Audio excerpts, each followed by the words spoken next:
আসসালামু আলাইকুম রহমতুল্লাহি বারাকাতু। সম্মানিত ভিউয়ার্স, আশা করি আল্লাহর অশেষ রহমতে সবাই ভালো আছেন।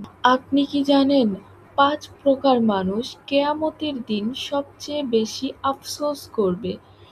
কেয়ামতের দিন এমন এক দিন, যে দিন প্রত্যেক মানুষ তার জীবনের সব কাজের হিসাব দেবে।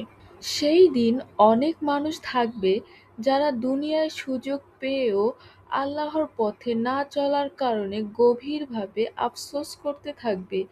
ইসলামী বর্ণনায় কিছু মানুষ আছে যারা কিয়ামতের দিন সবচেয়ে বেশি অনুতপ্ত থাকবে এবং আফসোস করতে থাকবে। কেয়ামতের দিন মানুষ ইয়া নাফসি ইয়া নাফসি বলে নিজের কলবকেই ডাকতে থাকবে এবং নিজের ভুল ত্রুটিগুলো নিজেকে বলতে থাকবে এবং নিজেকে দোষারোপ করতে থাকবে।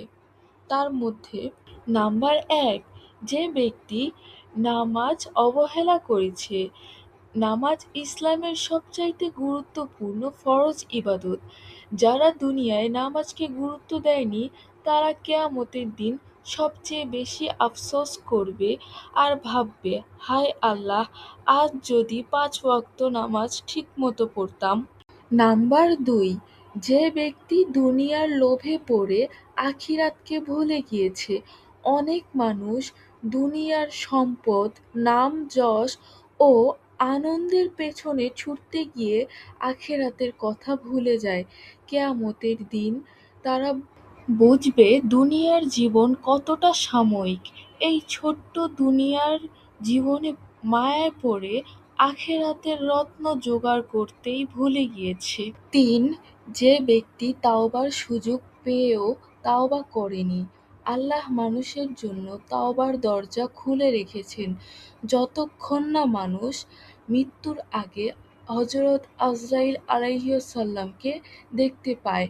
কিন্তু যারা গুনাহ করতেই থাকে কিন্তু তাওবা করেনি, তারা কিয়ামতের দিন গভীরভাবে অনুতপ্ত হবে। ৪, যে ব্যক্তি কুরআন শিক্ষা অনুসরণ করেনি। পবিত্র কুরআন মানুষের হিদায়াতের জন্য নাজিল হয়েছে। যারা কুরআন পড়েও তার শিক্ষা অনুসরণ করেনি, তারা সেই দিন বড়ই আফসোস করবে। ৫, যে ব্যক্তি মানুষকে কষ্ট দিয়েছে। যারা মানুষের অধিকার নষ্ট করেছে, অন্যায়ভাবে কারো অধিকার কেড়ে নিয়েছে এবং মানুষকে কষ্ট দিয়েছে, কিয়ামতের দিন তাদেরও কঠিন জবাবদিহির মুখে পড়তে হবে।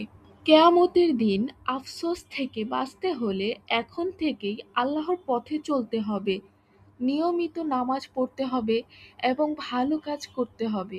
অন্যকেও ভালো কাজের উৎসাহিত করতে হবে। সব সময় আল্লাহর কাছে ক্ষমা প্রার্থনা করে এই দোয়াটি পড়বেন, রব্বিগফিরলি ওয়া তুব আলাইয়া ইন্নাকা আনতাত তাওয়াবুর রহিম। অর্থ, হে আল্লাহ, আমাকে মাফ করুন এবং আমার তাওবা কবুল করুন। নিশ্চয়ই আপনি তাওবা কবুলকারী ও পরম দয়ালু। সম্মানিত ভিউয়ার্স, ভিডিওর এই পর্যন্ত দেখে থাকলে কমেন্টে আস্তাগফিরুল্লাহ লিখে যাবেন। চ্যানেলটিকে সাবস্ক্রাইব করে পাশেই থাকুন।